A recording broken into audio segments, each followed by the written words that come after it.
Pagkat ikaw lamang aking kalakasan. Sa piling mo, tagumpay ko'y naranasan.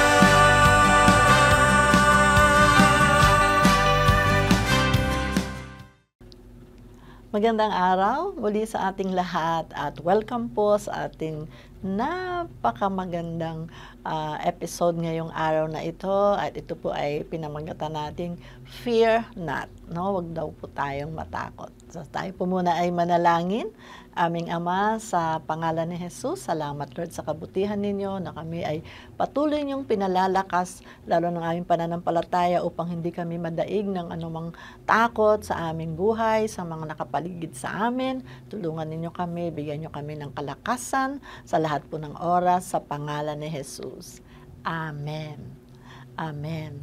Alam niyo po, sa panahon natin ngayon, tunay nga na napakahirap pong minsan tignan kung ano na nga ba ang kalagayan natin ngayon. No? Lagi po tayong nasa alanganin at nasa bingit ng pagkatakot dahil sa maraming mga pangyayari sa ating buhay. Ngunit mapalad po tayo dahil ang salita po ng Diyos ay lagi pong nagpapaalala sa atin. No? Sabi po yan sa Isaiah 41 verse 10, "Fear not, for I am with you. Be not dismayed, for I am your God. I will strengthen you. Yes, I will help you. And I will uphold you with my righteous right hand." No? So, napakabuti po ng Panginoon. Alam po natin, fear is universal, and all of us deal with fear and things that scares us. Hindi po yan mawala sa atin, no? As humans, we are daily faced with frightening situation. No, maraming mga pangyayari sa paligid natin na nagdudulo talaga ng takot, mga giyera, mga aksidente, mga kaguluhan. Pero si Lord, aware siya, no? Aware siya dun sa yung tendency natin to fear as human. And God cares about every fear that we face. Alam po ng Panginoon yan eh. Kaya nga ba sa Bible, it is, na-mention po yung mga word na yan, not to fear, take courage, fear not, no, 300 times. So alam ng Lord na ang tao talaga, lalo na kahit mananampalataya, ay may tendency talaga to fear. But God reassures us not to be afraid of whatever situations. No? Ang gusto ng Panginoon, we trust in Him and He will give us strength to overcome. No? So, ano nga ba yung mga bagay na maaring mag-cause sa atin ng fear? Yung mga frightening situation natin, no? Unang-una, alam natin, we are not exempted to trouble, no? Yung mga kaguluhan na yan, hindi po tayo exempted kahit na tayo ay Christian, kahit na tayo nagpe-pray lagi. May mga pangyayari sa buhay natin na hindi po tayo exempted, no? Halimbawa, it may happen to us anytime. Halimbawa, may mga aksidente na nasangkot tayo, o yun issue ng war, no? May mga kaguluhan, maaring magkaroon ng giyera, o minsan yung nabubuli tayo, hindi ba? Yung merong pangang mga pangyayari na kapag ikaw ay Asian at nasa ibang lugar ka, ay nagiging victim ka ng bullying at ng mga pananakit ng mga ibang tao. So, napakahirap po talaga nun, lalo na kung ikaw ay malayo sa iyong pamilya. No? So, hindi tayo exempted dito. At isang kadahilanan din ay maaring tayo humaharap sa mga problema na nakakatakot, no? Halimbawa, kung tayo po ay merong prolonged illness na sa ating pamilya, no? Or merong sudden death na hindi naman natin to ini-expect, syempre. Or yung may negosyo ka, nagkaroon ng bankruptcy sa negosyo mo, or sa pamilya mo, o sa mahal mo sa buhay, ay merong na-involved sa drugs, no? Merong drug addiction, or kung ikaw ay talagang nag-a-aspire, no, na maging professional, pero ilang beses na ikaw ay bumabagsak dyan sa exams. Or isang bagay rin kung nasunugan tayo, Hindi po ba napakahirap pong harapin yung mga ganong bagay? At yung mga bagay na yan ay talagang minsan ay pinagmumulan natin ng takot kapag tayo po ay nakakaisip nito. Hindi po ba? And also, isa pa marahil na cause ng fear is yung dealing with financial problems, no? Lalo sa panahon natin ngayon, totoo po yan. Napakaraming tao na namumroblema talaga sa finances. Kaya nga minsan nakikita natin, hindi po ba, sa social media natin, ang daming mga scam, ang daming mga nanloloko, nanghahack ng mga bank account natin, no? Para lang yung mga taong ito ay kumita sila, makuha nila yung mga pinaghirapan ng ibang tao. Ang daming problema sa finances. Halimbawa, yung pera mo sa bangko na-deplete na, naubos na sa daming mga expenses, no? At mga hindi mo inaasahan na mga expenses. And isa rin problema yan, yung mga unpaid debts natin na tayo ay sinisingil na, hinahabol na tayo ni Judith, no? Laging nandiyan dyan, nagpapaalala sa atin. So, isa po yan sa mga bagay na talagang kinatatakutan natin, no? Pag dumadating yung mga ganyang bagay. Ano ba yung mga bagay na paano natin to i-deal? How do we handle these things, no? So, the Bible tells us also yung kapangyarihan ng blood ni Jesus over our thoughts and against any spirit of fear. We apply the blood of Jesus dito sa ating kaisipan at yan ay ating kausapin, no? And we come against any spirit of fear. Na hindi naman binigay sa atin ng Panginoon yan. God has not given us the spirit of fear. But it is of power, love, and sound mind. Kailangan sound lagi yung mind natin sa mga bagay na ito. And pwede din natin, we also can speak to that fear and confront it, no? I-confront mo yung fear. You have to be honest with yourself na talagang meron kang takot na nararanasan at nararamdaman. Hindi mo yung kailangan i-deny because what you don't confront, you will not conquer. Kung hindi mo talaga aminin sa sarili mo na meron kang fear regarding these things, kailangan i-address mo yan. You have to conquer that.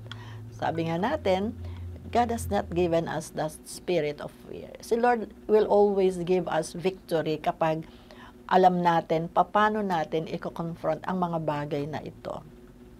At siyempre, yung pangatlo dito, we have to build our faith in the Word of God. No? We have to keep it alive, no, sa puso natin. Because when our faith is strong, and then fear will not have a hold on us. No? Pag matibay yung ating pananampalataya, syempre yung takot will not have a place on our hearts. No? Hindi na tayo pwedeng lokohin pa ng pananakot na ito ng kaaway. Amen? And of course, there are also God's assurance to us. No? Yung assurance ng Lord, sinabi niya ngayon sa kanyang salita, fear not, di ba? Sabi, for I am with you. Una-una, God is faithful. Alam natin yan.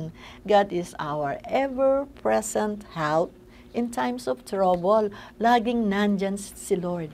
Kapag meron tayong kinakaharap na problema, meron tayong mga sitwasyon na hindi maganda, we only have to ask help from God. Sa Lord tayo lumapit. And syempre, number 2, God has given us His Word, not to fear. Diba? Pinangako na yan ng Panginoon. We don't have to fear because He is with us always.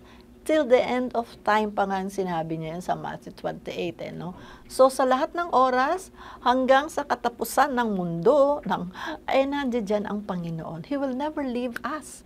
No? So pangako ng Lord yan. So ano pa bang dahilan? Bakit pa tayo matatakot kung meron namang pangakong ganyang binigay ang Panginoon? No? And pangatlo dito, God is working on our eternal value. Bagamat siguro nga hindi natin nakikita kung paano ginagawa ito ng Panginoon, but it's only through faith. No? Kapag matibay ang pananampalataya natin, makikita natin ito. God is working on our behalf, on our eternal value. Nais ng Lord na maging mainam ang ating kalagayan.